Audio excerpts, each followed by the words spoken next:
There's a moment, not scripted, not staged, not even spoken, that lingers in the soul long after the final fade out of the Waltons. Long after the last lantern flickers out in the upstairs window of that humble Virginia farmhouse. Long after the credits roll and the theme music fades into silence. A moment that exists not in pixels or plot points, but in the quiet, sacred spaces between heartbeats, in the rustle of wind through the Blue Ridge pines, in the echo of bare feet padding across wooden floors, in the warmth of a shared quilt on a winter knee. GHT, and in the voice, small, sure, tender, of a little girl named Elizabeth Walton, saying, one last time, into the dark, "Good night, John boy, good night, Mama, good night, everyone." That voice belonged to Cotler. And though the cameras stopped rolling decades ago, though the sets have been dismantled, though the Hollywood Hills no longer stand in for the Alleghenies, that voice, that spirit, never left. It didn't vanish into the vaults of television history. It didn't fade with the reruns. It didn't dissolve into nostalgia. It grew. It deepened. It walked off the Warner Brothers backlot, stepped out of the braids and hand-sewn pinafores, and into the real world, not to chase fame, not to grasp at the ghost of childhood stardom, but to live the values that Elizabeth Walton embodied: kindness as a verb, curiosity as a compass. Family is a choice you make every single day. Cotler didn't just play the youngest Walton, she absorbed her. She carried her. She became, in every sense that matters, the living continuation of Elizabeth's legacy, not as a character frozen in amber, but as a woman still whispering goodnight to a world that desperately needs to hear it. It began, as all great stories do, with a child who wouldn't stop talking.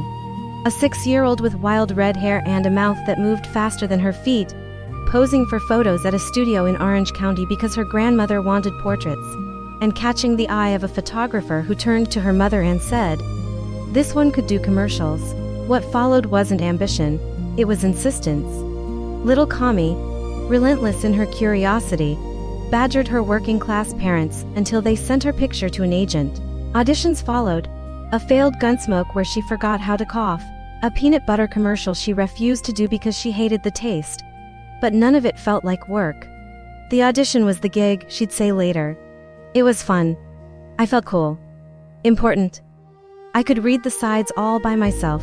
And then came The Homecoming, a Christmas story, a TV movie never meant to spawn a series, just a quiet, snow-blanketed tale of a Depression-era family reuniting for the holidays.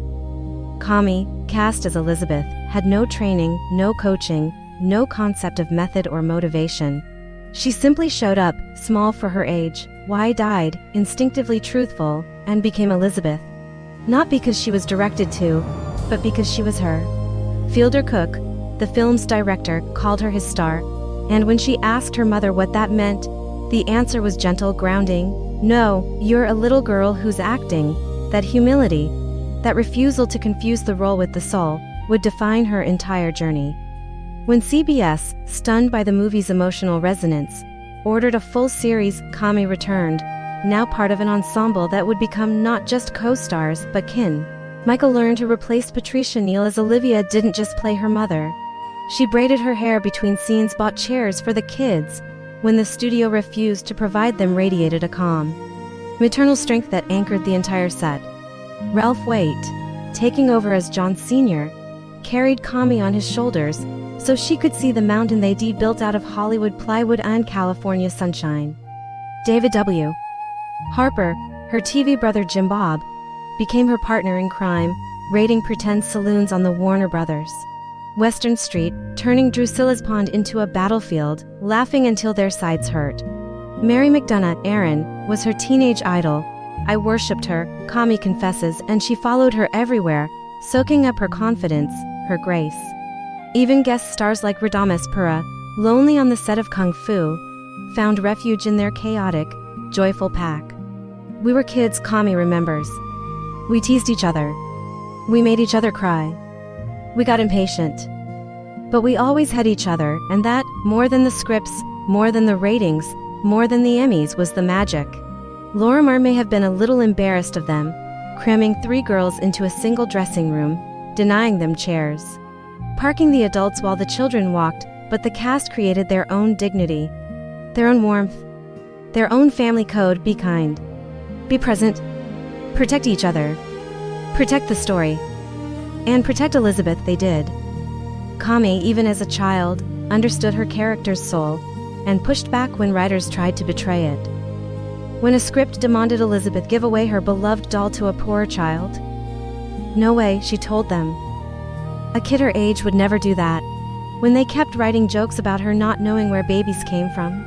She lives on a farm, Kami protested. I was embarrassed for her when she grew too tall to be carried by Richard Thomas. I'm dragging on the ground, she announced. Stop it, she wasn't precocious, she was protective. Because Elizabeth wasn't a role. She was a responsibility, a light. The quiet witness to hardship and hope. The child who saw magic in wounded animals and loneliness in eccentric neighbors, who asked Maud Gormley to be her second grandma not out of need, but out of abundance. Love has no limits, Elizabeth seemed to say, and Kami made sure the writers heard it. Growing up on camera was its own kind of mountain to climb. Puberty hit, and with it, self-consciousness. Suddenly my arms were too long. I didn't know how to stand. I couldn't bear to watch myself on screen. The later seasons, with their lingering pauses, their soapy melodrama, their resurrected husbands and European trenches dug where Drusilla's pond once sparkled, felt off. We were like, really? Is that necessary? She laughs now. And when Richard Thomas left, replaced by Robert Whiteman as John Boy, we felt terrible for him. What a position to be in. They took him to lunch. They made him feel welcome. Because that's what families do, even when the story falters, even when the network meddles, even when the timelines collapse. Elizabeth, born in 1927, somehow still looked 20 in the 1960s reunion films. They hold each other up. And when those reunion movies tried to force adult Elizabeth into awkward confessions about fiancés who liked boys more than me, Kami shut it down. No girl in any era would open a reunion with that, she insisted. Maybe after a few glasses of wine, but not at Hello. When the final Goodnight faded in 1981, Kami didn't chase Hollywood. She didn't need to. She'd already found her purpose, not in spotlights, but in schoolrooms. She auditioned a few times as an adult, walked into waiting rooms thick with competitive chill, and thought, relax, ladies, my life doesn't ride on this. She knew who she was. And who she was a teacher. A builder. A nurturer. In a twist of poetic grace that feels written by Earl Hamner himself, she moved to Nelson County, Virginia, just miles from Schuyler, the real Waltons mountain, where Hamner's childhood memories became America's favorite family saga, and stepped into a classroom, not as Elizabeth, not as a star, but as Ms. Cotler. And later, as Principal Kami Cotler, founding leader of Environmental Charter Middle School in Inglewood, California, a place where she doesn't just teach math or history but empathy, curiosity, resilience, the very values Olivia modeled, the very wonder Elizabeth carried in her pockets like wildflowers.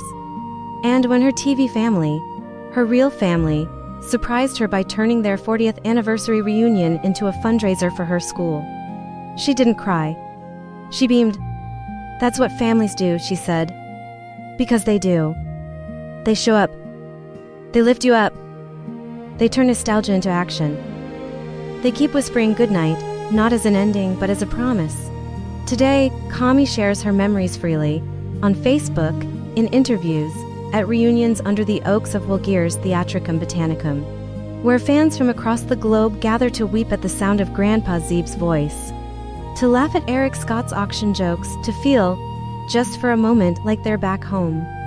She remembers Earl Hamner's whispered narration just off camera, Michael Learned's steady hugs, Ralph Waite's bear-like presence, the way her brother Jeff, who played British evacuee Pip on the show, would visit the set, the way Brooke Shields' handlers tried to keep them away. We were wearing Waltons costumes.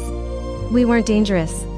She remembers the fan letters, the ones she tried to answer, the ones from kids like Danny Miller, who wrote to her during his parents' divorce, seeking comfort in the Walton hearth, and the ones who shouted Elizabeth in grocery stores, who argued with her when she said, yes, that's me. She remembers it all.